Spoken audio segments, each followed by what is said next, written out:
अखिल जगत स्वामी साम सदा शिव मल्हारी मणिमल्ल संहारक ऐश्वर्य प्रदाता शक्तिदाता जय दुरी गणाधीशित आदिरुद्र श्री मातंड भैरवा।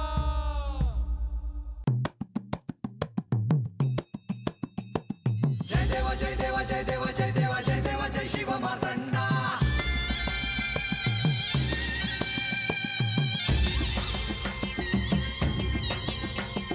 जय देवा जय देवा जय देवा जय देवा जय देवा जय शिव मातंडा।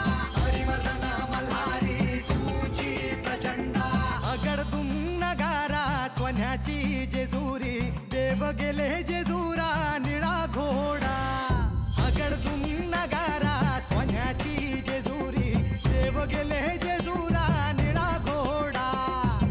पावमे तोडा कमरी कर पटा मिहिर मस्तकी तुरा। खोबऱ्याचा कुटका भंडाऱ्याचा भडका बोल अहंकारा सदानंदाचा येळकोट। सदानंदाचा येळकोट। जय देवा जय देवा जय देवा जय देवा जय देवा जय शिव मातंडा। जय देवा जय देवा जय देवा जय देवा जय देवा जय शिव मातंडा। हरिवर्धन मल्हारी तुझी प्रचंडा। जय देवा जय देवा जय देवा जय देवा जय देवा जय शिव मातंडा। हरिवर्धन मल्हारी तुझी प्रचंडा।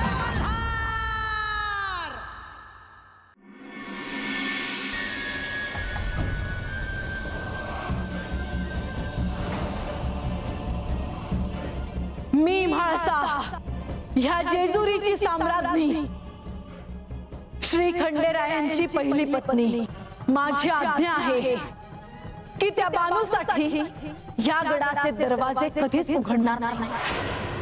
ह्या राजसभेच्या शेवटच्या स्थानावर तुझे स्थान असेल। तिथे कुठलेही आसन न घेता तू उभी राहा। मला तुला या जेजुरीतून बाहेर काढायचं होतं, माझ्या दृष्टीतून बाहेर काढायचं होतं आणि तसंच केलं मी। या पाण्याच्या पात्रात तुझ्या हातात असलेल्या करंड्याचे तू विसर्जन करावे।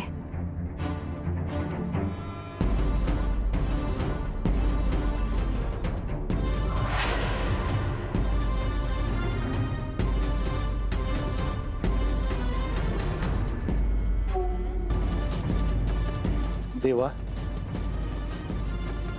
प्रधानजी आसन ग्रहण करावे।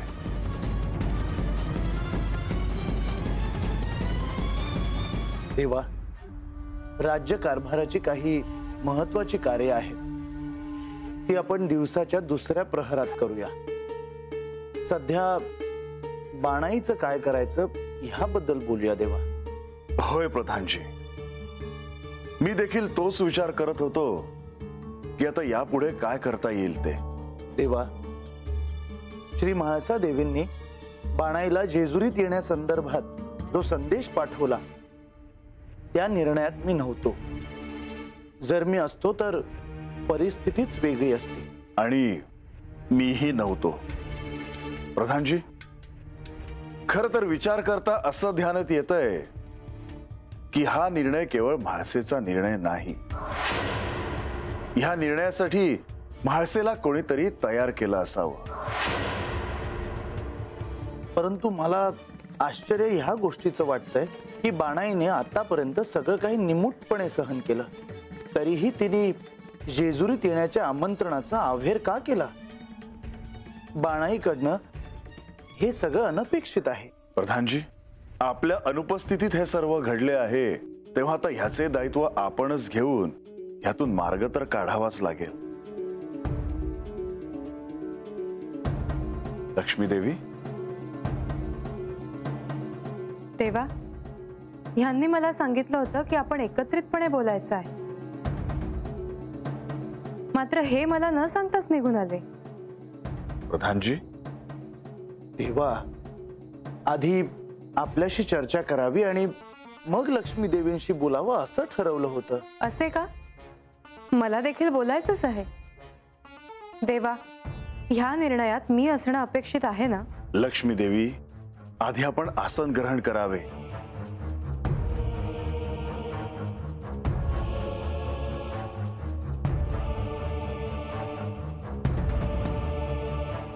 लक्ष्मी देवी, आपण असाल तरच कार्य मंगल होऊ शकते.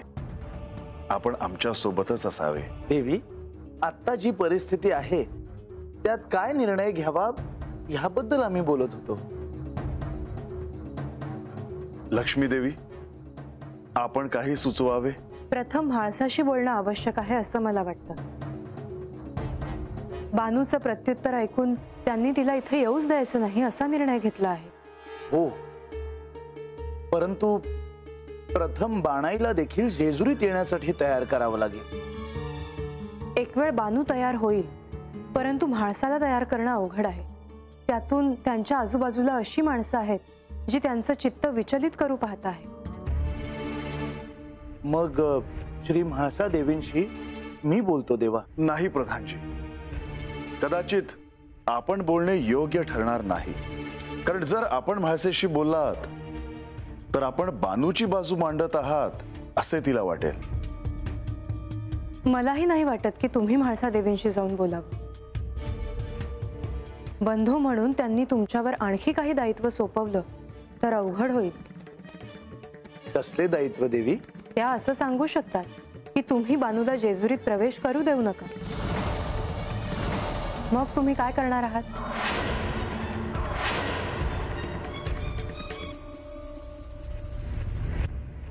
देवा, राज्यकारभारातही लक्ष्मी देवींना सहभागी करून घ्यावं लागेल. आपल्याला सहाय्यच होईल. किंबहुना त्यानंतर आपल्याला करण्यासारखं काही कार्यच उरणार नाही. तुम्ही खरंच म्हणता आहात की माझी थट्टा करता आहात? लक्ष्मी देवी, माधवाकडून आपली स्तुतीच होईल, थट्टा नाही. हो, मला ठाऊक आहे. बरं देवा, अशा परिस्थितीत श्री म्हाळसा देवींशी बोलण्यासाठी त्यांच्या विश्वासातलं कोणीतरी हवं. आणि नेहमी अशा वेळेला त्यांच्याशी नारद मुनी बोलतात. ह्यावेळी देखील त्यांनाच बोलावलं तर? देवी, आपल्याला काय वाटतं? मला तर हा निर्णय योग्य वाटतो. देवांना काय वाटतं? उत्तम निर्णय आहे. त्यांना त्वरित बोलवावे.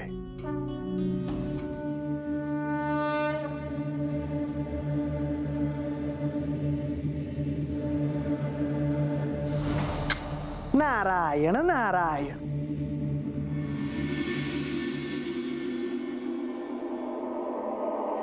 गुरुर्ब्रह्मा गुरुर्विष्णू गुरुर्देवो महेश्वर गुरु साक्षात परब्रह्म तस्मै श्री गुरुवे नमः.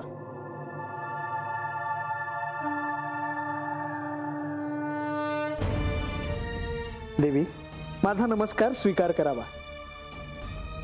तुमचा नमस्कार पोचला मुनिवर.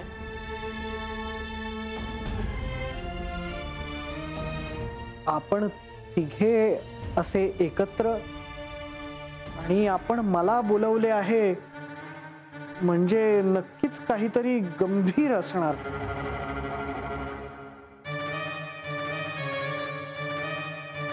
अत्यंत गंभीर समस्या आहे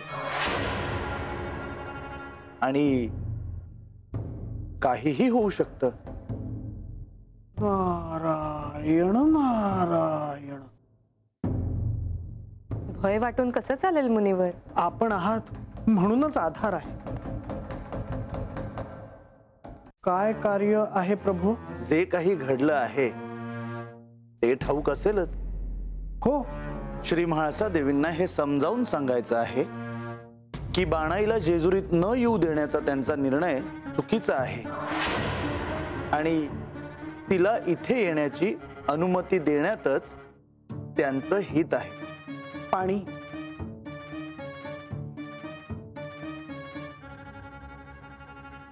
पाणी असेल का इकडे कुठे? मी देते आणून. नाही नाही, राहू द्या. कोणी आहे का रे तिकडे? पाणी आणा.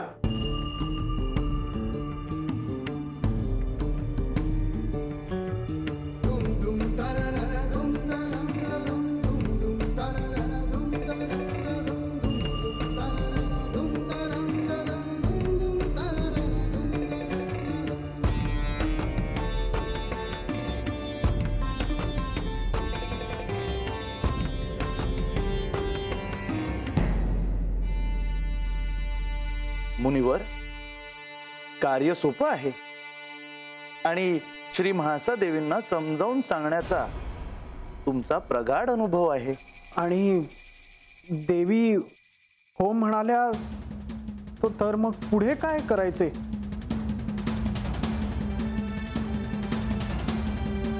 त्यानंतरही कार्य संपत नाही. मुनिवर, त्यानंतर बानूला भेटून तिचा निर्णय तिला मागे घ्यायला लावणे हे देखील तुमच्याच हातात आहे.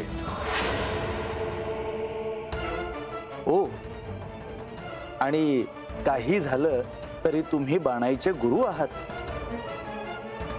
त्यामुळे ते कार्य देखील सोपं होईल. हेही कार्य कठीणच आहे, कारण कधी नव्हे ते बानू यावेळी हट्टी झाली आहे. मुनिवर, विलंब नको आणि त्वरित कार्य सुरू करावं. नारायण नारायण. माझ्यावर जर बिकट प्रसंग आला तर सहाय्य करावे. मुनिवर, चिंता नसावी. येतो.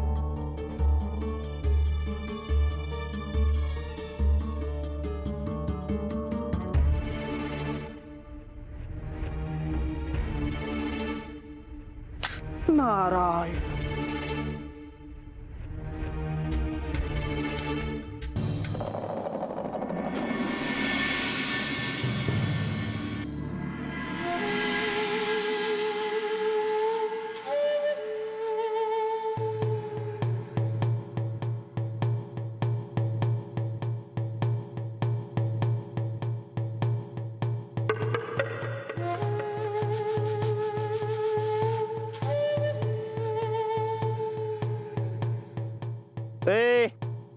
अरे कुणीतरी काहीतरी बोला की, असंच ग बसून राहायचं.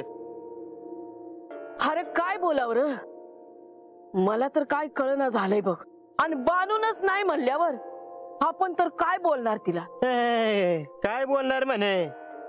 नाही, आपल्याला दिसतंय का बानू चुकीचं वागते, तरी बी आपण काय बोलायचं नाही, काय सांगायचं नाही. होय होय, विचारावं तिला. अरे मला बी ढीग वाटतं या, पर बानून समध्या वस्ती मोहर जेजुरीतल्या माणसाशी नाही येणार म्हणून सांगितलं. माझ्या तर पायाखालची जिमीनच सरकली, पर तिनं कोणाला काही बोलूच दिलं नाही. आणि आपण बी काय न बोलता निघून आलो. मला तर तवाच वाटलं होतं बानूला सांगावं म्हणून. अरे मला तिची काळजी वाटतीया, मला वाटतीया, तुला वाटतीया, आबाला वाटतीया, समध्या वस्तीवरल्या माणसासनी काळजी वाटतीया.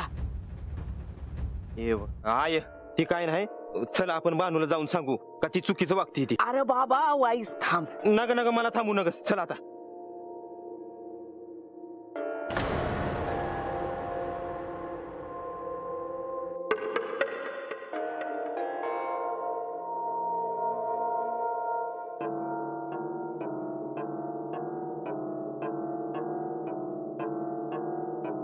काय ग गंगे, काय झालं? हा, काय नाही. मग अशी दारामध्ये उभी आहेस, काय हवं आहे का तुला? नाही, मला काय बी नग. तुम्हासनीच काय हवं काय नग ते विचारायला आले होते मी. नाही, आता मला काय बी नग आहे. पर काय ग गंगे, समदे वस्तीवर जमले आहे ती ना? नाही, आता येताना दिसलं म्हणून विचारलं. होय, समदे जमले आहे ती. कशा पाय ग, काय झालं आहे का आता? आता यासनी कसं सांगावं का तुम्ही जेजुरीला जावं असं समद्यासनी वाटतं हाय, म्हणून समदेजण जमले आहे ती. आता अगं कसला एवढा विचार करतेस? अगं ठाव नसल तर तसं सांग ना. नाही, मला काय बी ठाव नाही. बरं, मी आले. हा, तुम्हाला काय हवं असेल तर सांगा, नुसता आवाज द्या, मी लगेच येईन. हा, गंगीला ठाव आहे तर समदे कशा पायी जमला आहे, तर सांगितलं नाही तिनं मला. अरे रंग्या, हा आजानं ऐकलं असेल वाटत. त्याला काय वाटलं असेल, वाईट वाटलं असेल रे.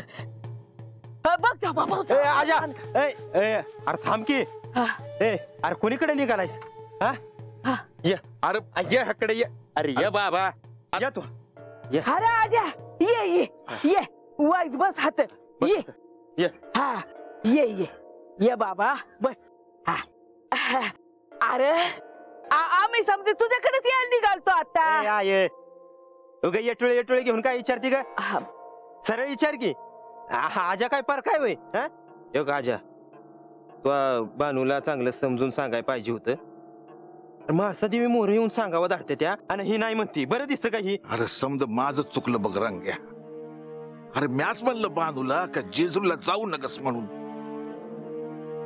तो विषय पुण्यांदा काढू नकस तिने मनावर घेतलं की तो नाही म्हणलाच रागाच्या भरात बोललो म्या चुकलं माझ आता म्याच तिला सांगतो की असं करू नगस तर नाही म्हणते ती अरे मन दुखावलं आहे तिचं ती उगा असं नाही नाही म्हणायची आणि आपल्या समध्यासनी बानू कशी आहे ठाव आहे ना हा शेवंते अगं माणसं ते विसरी नाही म्हणली चुकलं बघ आणि त्यासनी बानूला जेजुरी बाहेर काढल्याला चालतंय वय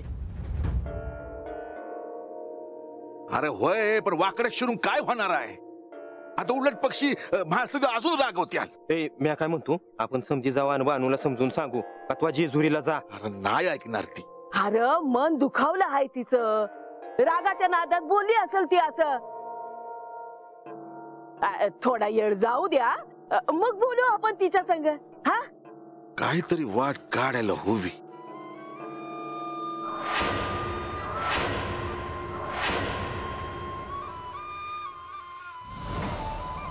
बानू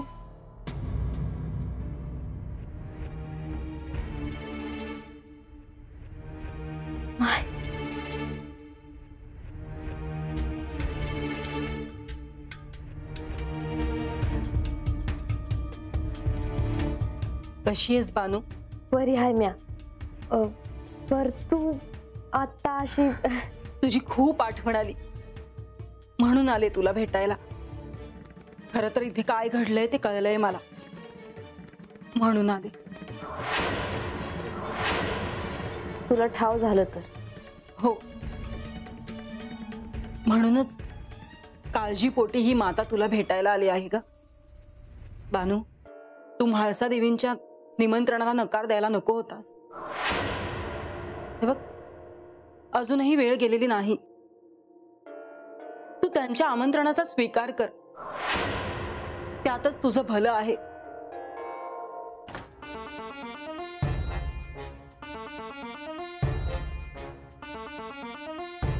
माय तुला बी तसंच वाटतंय व्हय होय बानू कारण तुला जे साध्य करायचं आहे ते अशाने कधीही साध्य होणार नाही तर आता काय बी नग हाय बघ मला म्हणून मी नाही म्हणले त्यासनी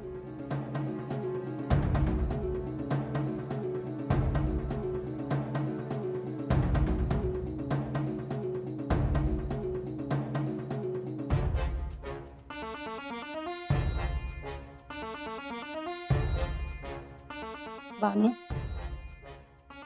इतक्या लवकर तू अशी हार पत्करलीस माय अगं ह्यात कसलं आलं हारणं ह्यात कसलं आलं जिंक हो काय सारी पाटाचा डाव नव्ह हो हा सारी पाटाचा डाव नाही हे त्याही पेक्षा अधिक महत्वाचं आहे कारण हे तुझ्या श्री म्हाळसा देवींच्या मूळ स्वरूपाशी श्री खंडेरायांच्या ह्या अवतार कार्याशी निगडित आहे आणि तुझ्या या निर्णयाने त्याला अधिक विलंब होणार आहे आणि तुझी माता म्हणून तुला या सर्वात सहाय्य करावं असं मला वाटतंय माय तुम्हासनी माझ्यासाठी काय बाय करायचं असेल तर एक कराल बोल बानू काय इच्छा आहे तुझी तू असं काय बाय कर ज्यामुळं मला पुण्यांदा कधी बी जेजुरीला जावं लागणार नाही म्या आपली हतच बरी आहे नाही बानू तुझी ही इच्छा मी पूर्ण करू शकत नाही. उलट तुझी माता म्हणून तुला पुन्हा जेजुरीत कसं जाता येईल यासाठी प्रयत्न करेन. मी आता जेजुरीला नाही जाणार हे तुला ठाव आहे. येणारी वेळच आता भविष्यात काय घडणार आहे ते ठरवेल. पण मी माझे प्रयत्न सोडणार नाही. तुला जेजुरीत मानाने कसं जाता येईल यासाठीच प्रयत्न करेन.